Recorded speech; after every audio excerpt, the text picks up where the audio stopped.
We have with us Mr. Kasim Afegbua, who is a commissioner designate in Edo State.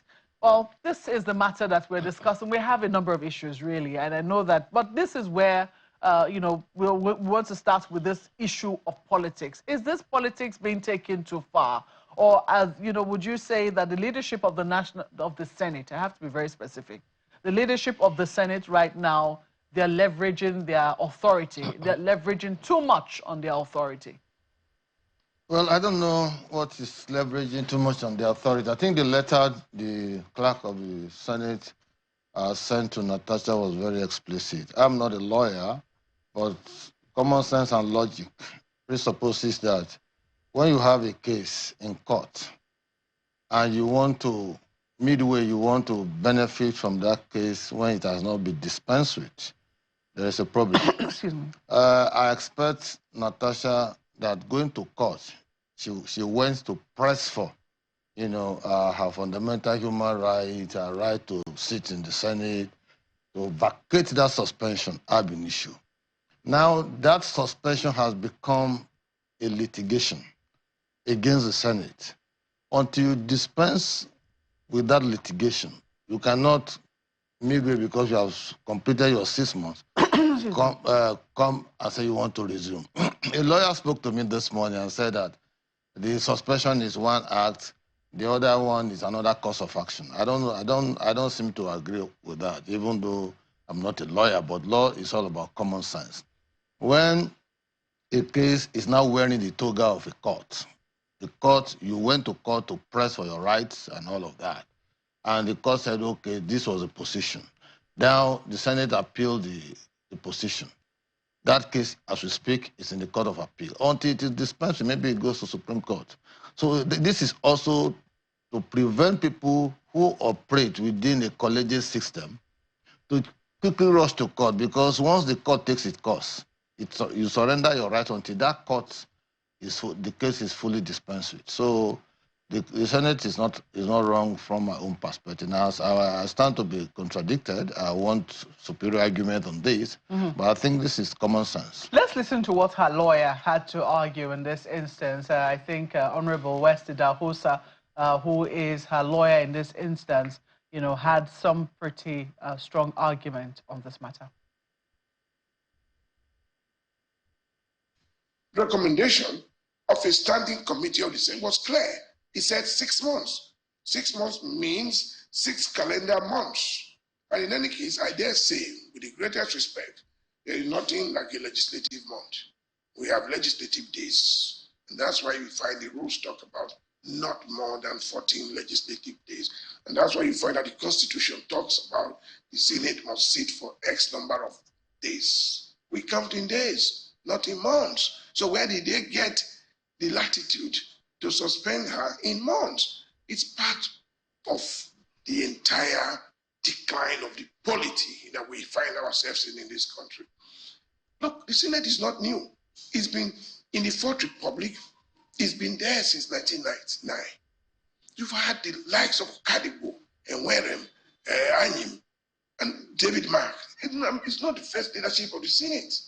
So I don't understand how senators can sit down and not help the institution to grow. How would you not be able to tell yourselves that what we are about to do is excessive and that we will not allow this to happen? Let's fall within the ambit of the law. Honorable West Ndahosa, who is the Senator Natasha Akpoti-Uduaghan's lawyer, you heard that, saying that there is no such thing as, legislative months, is days. And in this instance, if someone is suspended for 6 months, it will be 6 calendar months, which has since elapsed. I think all of this, with the sentiments canvassed by West Ndahosa, they're part and parcel of what they put before the courts. It's now left for the courts to dispense with all of this based on arguments from both sides.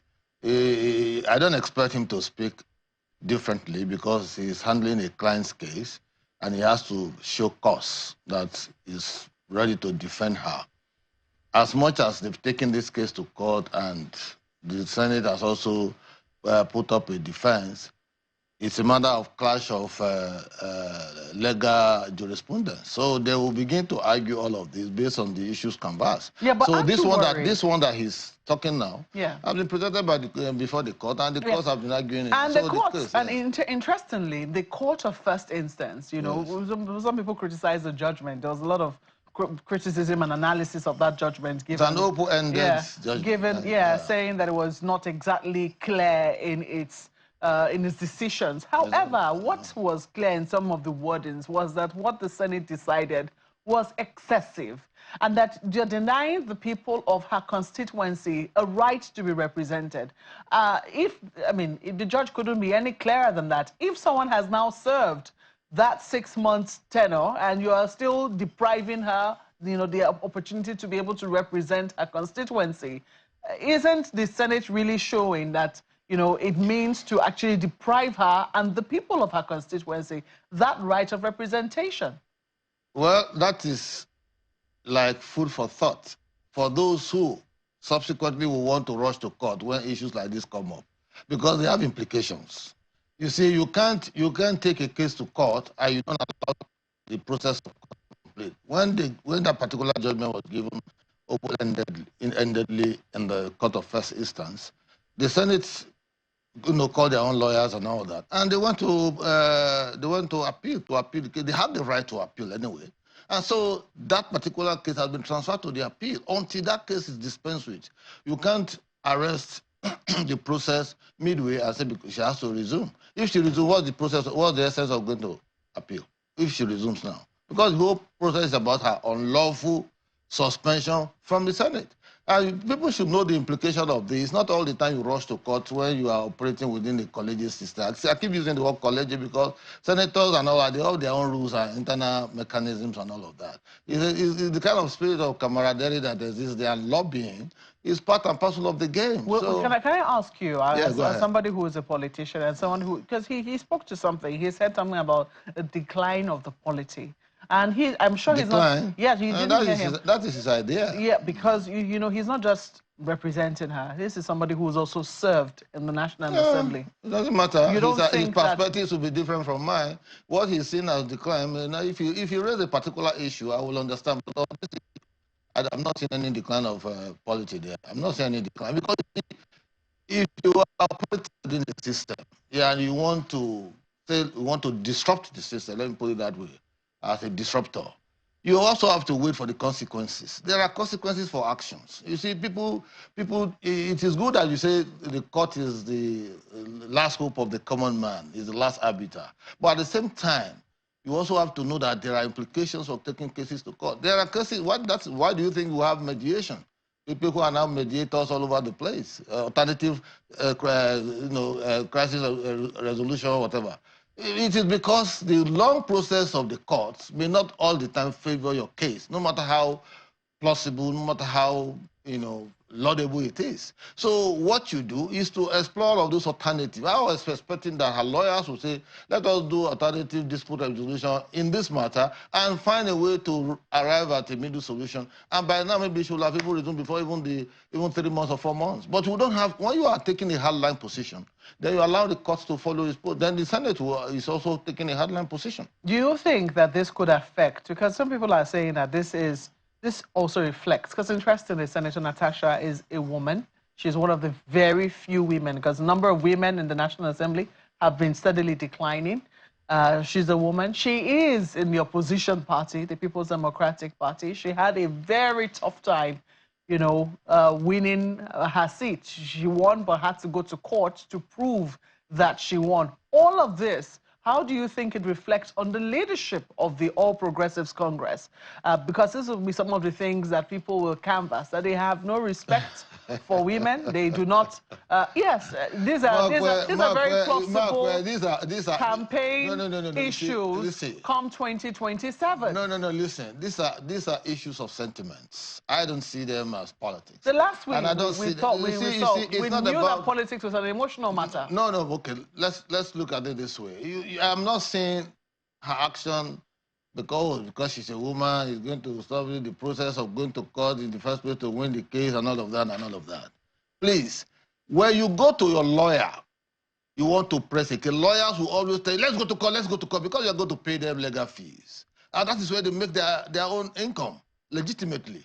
So these are things that you are supposed to sit before your lawyer to look at. If I go to court, what are the implications? They'll look at it this way, they'll look at it this way. So that in the final analysis, when you now go to court, it will fall in line with your own expectation. But when you know some of these issues you canvass, and you couldn't canvass them before a lawyer, or your lawyer couldn't even raise them with you to say, okay, let's seek alternative dispute resolution on this matter, and you say you want to go to court, you allow the court process to go through, please. Well, that might be true. Well, you know, I'm just saying that, you know, this might be one of the issues that the people will have to consider. And when you say people, I'm also people. When they consider it on the other side, we will consider it on this other side. She should know, ab initio, that she's a member of the opposition. She should converse that with her lawyer. The lawyer should explain, you know, or he should explain the implications of that to her. And some other issues. You're not worried about how this reflects on your own party? The party is not the one to talk. The Senate is the one to speak. Yes, but the Senate leadership is made up of people peopled by the APC. That is where lobbying comes in. All over the world, Senate, National Assembly, legislature, and all that, the key word is lobbying. That's why in America you have professional lobbyists who push through issues when it comes to this level. Let me go to my colleague, Ayo. I know he also has questions. Well, thank you, Markwe. Well, still talking about people and perspectives, we had Dele Momodu earlier in the week, Mr. Afegbua, and part of what he said when we raised this issue, of course, you're aware of the zoning of the PDP's presidential candidate to the southern part of Nigeria, essentially saying a southern presidency as far as they're concerned for another 4 years. Now, the position there, his own perspective is it's an instrument, that the zoning debate is an instrument to weaken opposition parties. What are your thoughts on that and the general idea of zoning the presidency to the north or to the south, and in this case, by the PDP to the southern part of Nigeria?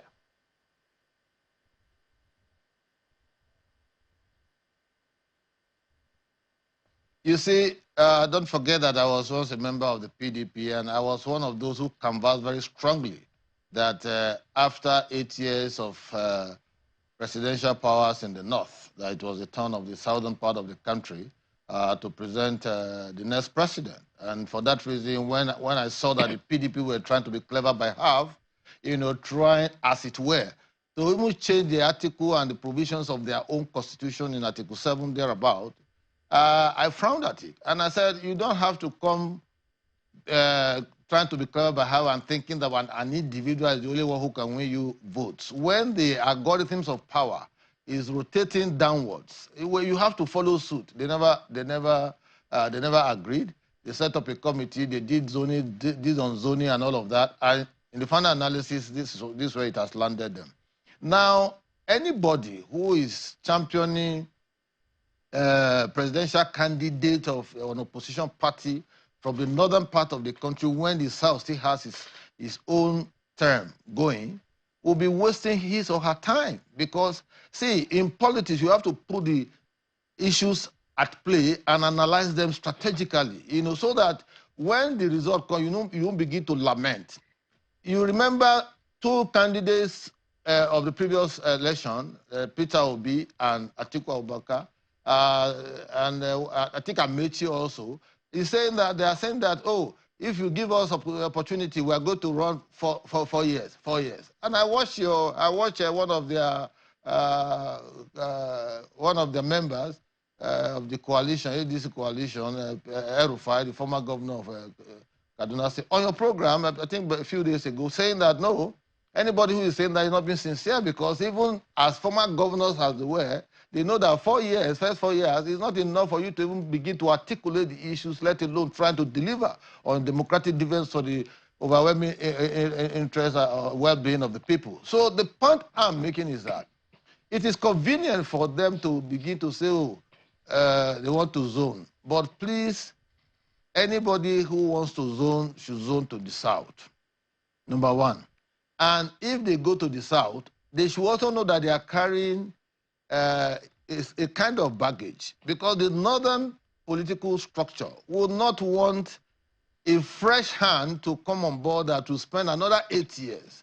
If by accident they are able to displace the current incumbent, and then 8 years plus the 4 years of the incumbent, make it 12 years. Power, not getting to the north in the next 12 years or so will be like a sacrilege. So it is convenient for the majority of those persons to rather support the President Bola Ahmed Tinubu another 4 years so that it will terminate 2031 and it could be the turn of the North. This, in the case of the APC, is an unwritten code. But in the case of the PDP, except they have changed the constitution now, it's written in Article 7, that's Section 1C of their own constitution. So for me, for political permutations, for gaining some kind of support from the public, for enriching the process, they can play up all of these things. But for God's sake, nobody should tell you he's coming from the South to spend 4 years. Because that for me, that is just like telling a bogus lies. So I am saying that it is convenient and more appropriate for the North, so to speak, to support just 1 second, if you can hear me. Bola Ahmed Tinubu, whose tenure is known by law that it will terminate 2031. You don't think that the opinion by Mr. Peter Obi that he will spend just 4 years, you don't think it is valid? You don't think it is possible?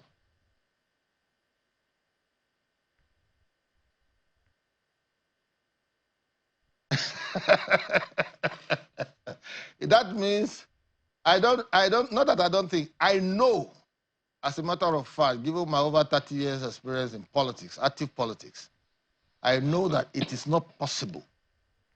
And when I say it is not possible, it's because of the kind of idiosyncrasies, that we see in our politicians and political leaders.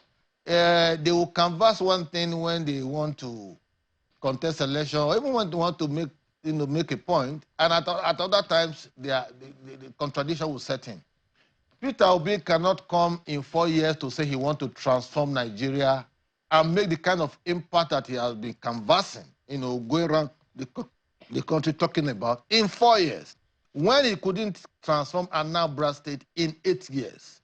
In 8 years, his record in Anambra is not an El Dorado kind of rating. So why does he think that talking about 36 states of the Federation now with all our complexities and all of that, that is going to make an impact in 4 years? For God's sake, please, even settling down to the business of governance will take you more than 1 year. That is just the truth, because this country is huge with all kinds of competing interests every now and then. So if they are saying this to cajole the people, to tell a lie to the people, to lie to them, well, I say good to them. But for those of us who are rational thinkers, those of us who are discerning in our own estimation of the politics of the country, we just laugh at them. How possible can you say you want to transform Nigeria in 4 years? Well, it's not possible. Mr. Afegbua, even that 8 years, you are still going to be struck. Where are we? 8 years of President Buhari? Well, it also raises a question. More or less like a Holocaust. That's the truth. I am one of those persons who criticize that particular government. So, My apologies. It also raises that question that I ask from time to time, Mr. Afegbua. And that is the fact that many times we focus so much on the federal government. And we criticize the politics of the federal government. And by the federal government, I'm talking about the executive, legislature, and the judiciary, and all of its agencies and representatives. But most of the time, we tend to cut the state governments a lot of slack. We have it on good authority, the news is everywhere, that there are more resources being deployed to the states now. But it would seem like everyone is just saying it's still at the feet, at the table of the federal government to ensure that Nigerians have better standards of living. When the state governments get a lot more resources now, all over the state, every state gets a lot more resources now, yet the people are not feeling the impact of the resources, increased resources that they get. And where do you think we go from here?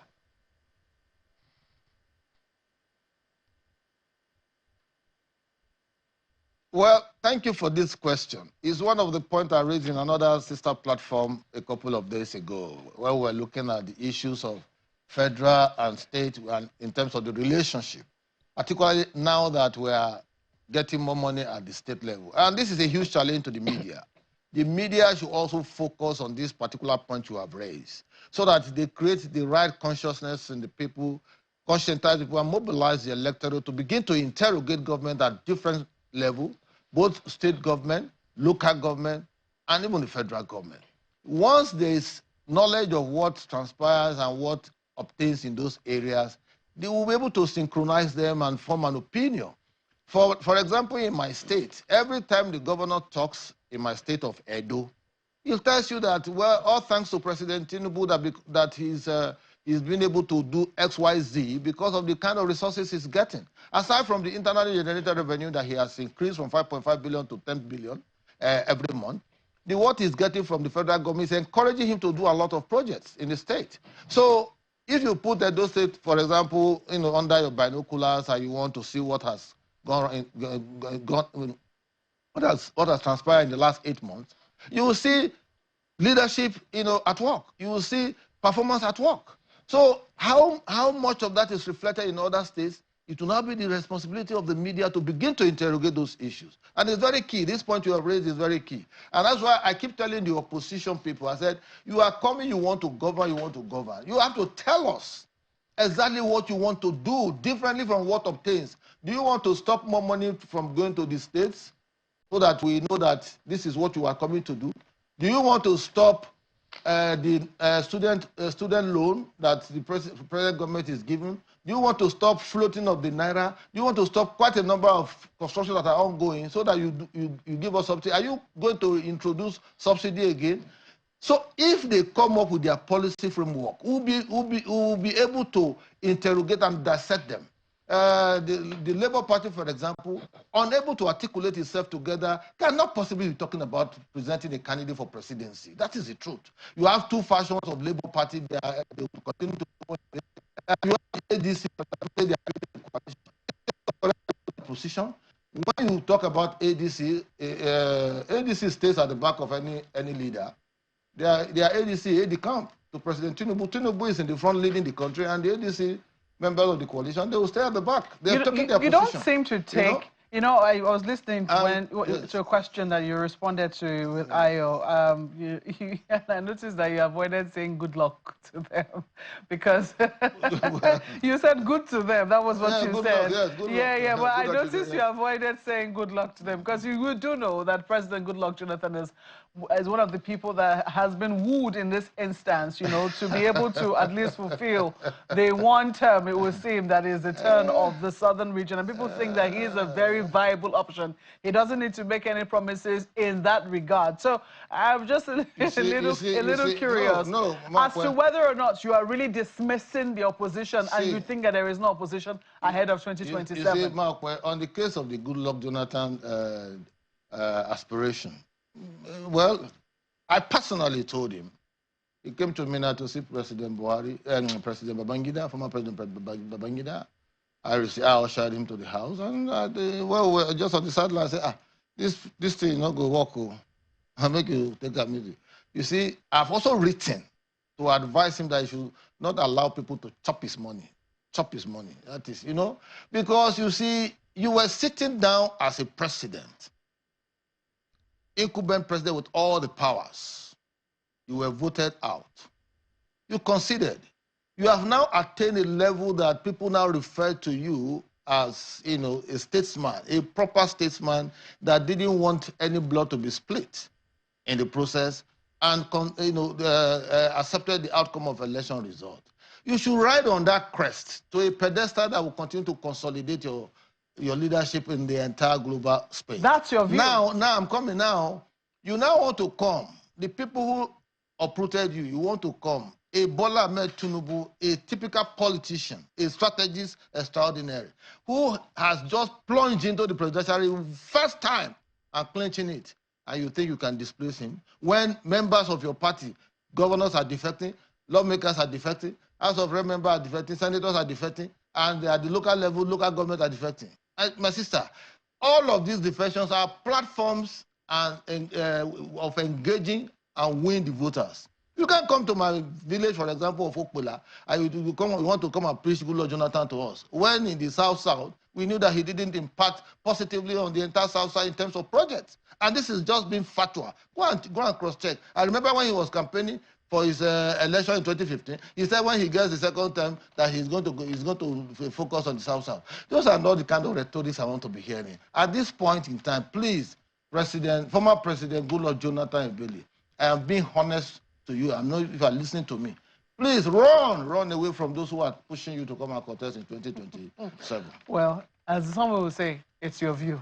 We have to thank you very much. Yes, it's your views, and we have to thank you for sharing them on Sunrise Daily this morning. We've been speaking with Mr. Kasim Afegbua, who is the commissioner designate in Edo State. You didn't even congratulate me. You didn't congratulate me. Yeah, have you been screened? I've been screened, I've been confirmed. I'm only waiting for portfolio. But you didn't congratulate me. Congratulations. Thank you so much for coming on the program. Thank you.